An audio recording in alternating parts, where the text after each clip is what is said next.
Welcome to What Matters Most. We are dedicated to educating the community about holistic, metaphysical, and spiritual topics. Each week, we discuss things that matter most in life, the things that are most important to you that may have fallen to the wayside. We are always centered on the idea of simplifying life, connecting with our neighbors, and following our true paths. Our mission is to empower you to live the life that you've always dreamed of living. We invite you to focus your life on what matters most.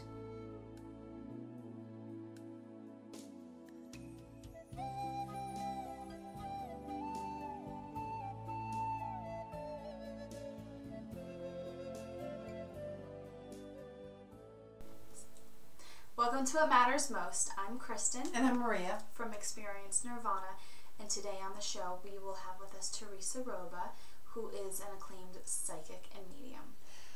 And so the question is really, have you ever had a, maybe not so much psychic experience, but have you connected with perhaps a departed one, a loved one, or a family member? Someone who has passed. A family member may not be a loved one in some cases. You may not love them at all. Not at all. But sometimes those are the ones that reach out to you. That's maybe right. You have unfinished, maybe you have unfinished business, something, you know. Maybe those might be the ones that actually try to reach out to you. And so the case is like, what are some of the warning signs? Warning sign. Beware. What are the things that you want to look for or really be cognizant of, that to pay attention to?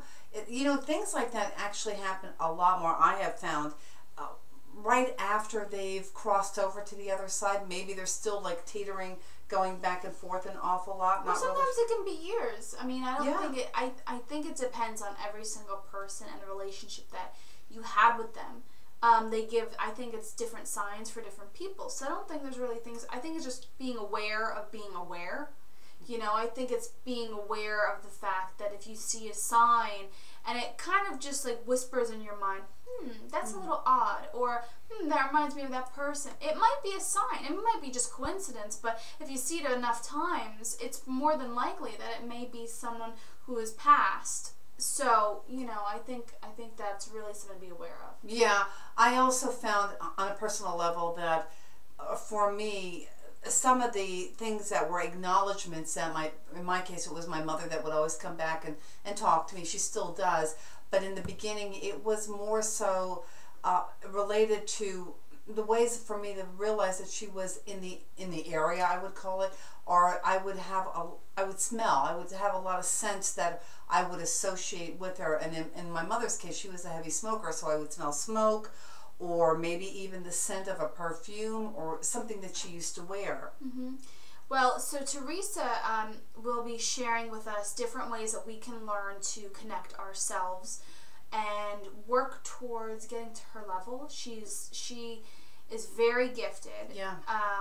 She is very accurate with her readings. Oh, definitely. She's really right on. We is. Just recently met Teresa, and we were really quite impressed with her accuracy and ability to really tap in. She has a lot of valuable information to share with us, and so she will be sharing with us more information about how we can do it ourselves. If you don't, maybe, you know, if you don't want to really try to go to a psychic, you can, you know, do it at home and grow your own psychic abilities, because we all have them. She'll be giving you tips on how to grow your abilities and also pay attention to the signs, and also ways that you may be looking to validate the signs. Right. So stay tuned. We've got Teresa coming up next. You're listening to What Matters Most, and we'll be right back.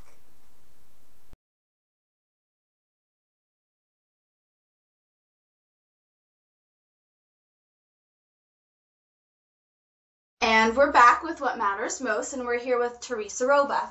Teresa is a truly gifted psychic medium that has helped thousands understand that we are loved and truly never alone. She has a devotion to the Virgin Mary and Padre Pio, who have both appeared to her.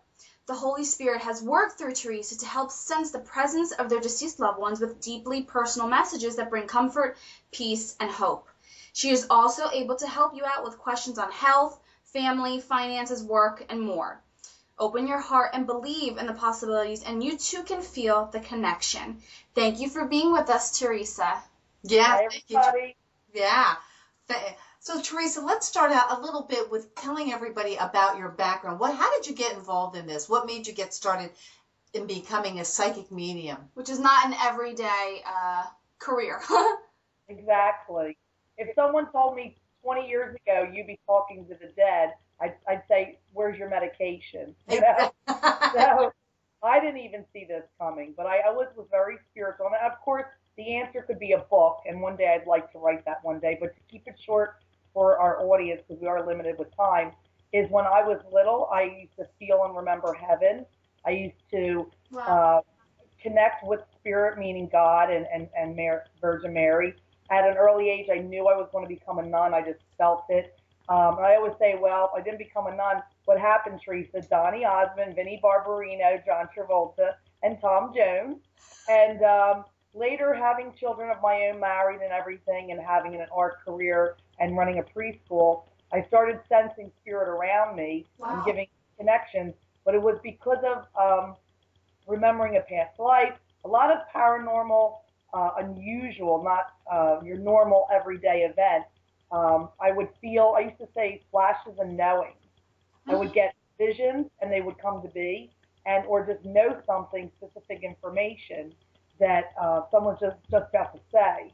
And it would be like someone's name, their background. There's no way that I would know anything about that. I was pulled to a shrine called Our Lady Chestova for 8 years and did the novenas Wednesday nights and felt the Virgin Mary again speaking to me. Never really saw her until 8 years down the road of that journey. At the same time, I practiced Reiki, meditation. So God knows I'm Italian and Irish. I could talk. Well, I had to learn to listen more clearly and get, the difference between my own inner voice and God. Yeah, and I studied with a man, Richard Bechtel, and he really changed my life. Also, I read a book, Many Lives, Many Masters, with Brian Weiss. Right, yes. And I had remembered a very vivid French lifetime where I had 3 years of Spanish and I was speaking French. And I was having flashes of being in Versailles, which I didn't actually know Versailles. I must have been absent at school at that time. But putting this all together, trying to find my sanity in it all, I wind up kneeling at Our Lady Chestova, and a vision of the Virgin Mary appeared to me. Wow. And this happened days apart, 3 of them. The last one, to cut this real short, is that the Virgin Mary said, will you do this for me? And I knew if I said, no, Mother, I can't, she would love me just as much as if I said yes. It was going to change my life. It was going to help people. And Padre Pio came to me the next day telling me he was going to protect me and information I needed to know. That night I turned into Whoopi. There's no other way to say it. I had people at my bedside waking me up, then in Walmart after dinner. And here I am. I've been doing it 13 years. I'm booked to 2014. Wow. And, yeah. And I work every single day, do charity events, workshops, venues, shore retreats, all kinds of stuff. And I love it. I love it. It's all about love. It's them on the other side trying to let us awaken to the fact that we're love-based, and to get back to that, to guide us and to give evidence of their presence, that we, in our own mortality, will go on. We will see them again, that they're not gone. Their death is an illusion. It really is. I always say, it's like going from the living room into the kitchen. Teresa, is there any time that you would actually like to be able to shut it off, or can you shut it off? Turn it down, maybe? That's a great question. Padre Pio, Saint Padre Pio, when he came to me, I thought he was an angel. I never heard of him, being very Italian, growing up with my Italian background. When he came to me, and I thought he was an angel, he said to me, my name is Padre Pio. And I went, And he said, Padre, like Father Pio. And he said, and gave me all these messages. The first thing he said is, I am here to protect you. I am here to orchestrate everything through you and to tell you nothing to worry about and to pay attention to what Mother wants of you. The protection that he gives me is almost like as if, again, please, I'm not, but let's say I was someone famous, had to get from here to my car, and you would have hired, say, a bouncer or someone to protect you. Right. I have that 24/7. So anytime I get pulled, like if I'm on the boardwalk, I get pulled into a store, or I'm out shopping, I get pulled over to somebody. Believe me, that happens all the time. you know, and this is off the clock, and I'm not getting paid.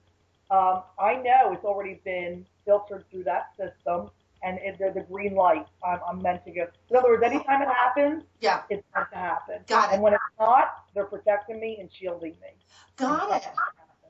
Wow, that's really interesting. I've never heard of that, but that's really a wonderful way to know that when if it's coming in, it's meant to be. That's great. Yeah. So tell me, because you connect with the other side, can you share with us what the afterlife is actually like? From what I know, because it's limited, I'm sure they haven't told me everything, or I would be joining them right now. They don't want to, you know, come on. Huh? They tell me how good that chocolate is. I'll be like, hello. Let's start out with food to begin with, because everybody wants to know. For 13 years, they have nonstop talked about all kinds of things. And that's where I get my information. I have not read a book, did a seminar, went to a seminar, a workshop. I don't get to seek my information from any other source but spirit. And spirit is the people that have crossed over. They are, you know, your guardian angels, your spirit guides, and God. And from all that source, what I have grown to know is, boy, they talk a lot about food. So right in the beginning, I was like, I want to know. Okay, you were you know, one of the first messages was I told a group of 6 girls that turned out to be sisters. Their mother was coming through saying, I can eat apple pie now. I can eat apple pie. And they all started crying. I'm like, what's up with that? She was allergic to apples, and she always wanted to know what apple pie tastes like. So me, I want to know in my head, because you talk in your head to them. You know that. everybody does it. If I'm doing it too while I'm giving you a reading, we're having another conversation on another level, and I'm having your conversation. Well, I'm going, okay, let's, you know, cough it up. Is there really food in heaven? You know, are you really having the apple pie? You know, is it just that you're just trying to prove that it's really you? And she goes, oh, no, I am. And diabetics will come through saying they don't have to cheat anymore. It's legal. We'll make a joke out of it, that they can eat the cakes they want. The people that were restricted and couldn't swallow, or all these things that have what they tell me is there's no hunger, there's no thirst, there's no need to eat to keep your body alive, but there's the pleasure of. I love to cook. So there's cooking. Marilyn's is singing. Leonardo da Vinci's painting. Whatever you love to do, if it's a love-based, you know, it's good for people. It continues into heaven. And, of course, one of our great loves, a hot shower, certainly, you know, is food, right? Hey, I'm there. I'm ready. I'm signed up. I'll be the first one in line. And I will have a big brownie with hot fudge and maybe some French vanilla ice cream right on top. I always said that when I die, I wanted to be right next door to a bakery. I want my afterlife to be right next, so I can go in there. Why not live in the bakery? Don't be next door. Be right in there. I want to share something with you just recently. I had someone say, is there chocolate in heaven? And I went, well, and I looked at the person coming through, and they laughed at me. And I said, what? And they said, do you really, really, really think that you guys have one up on us?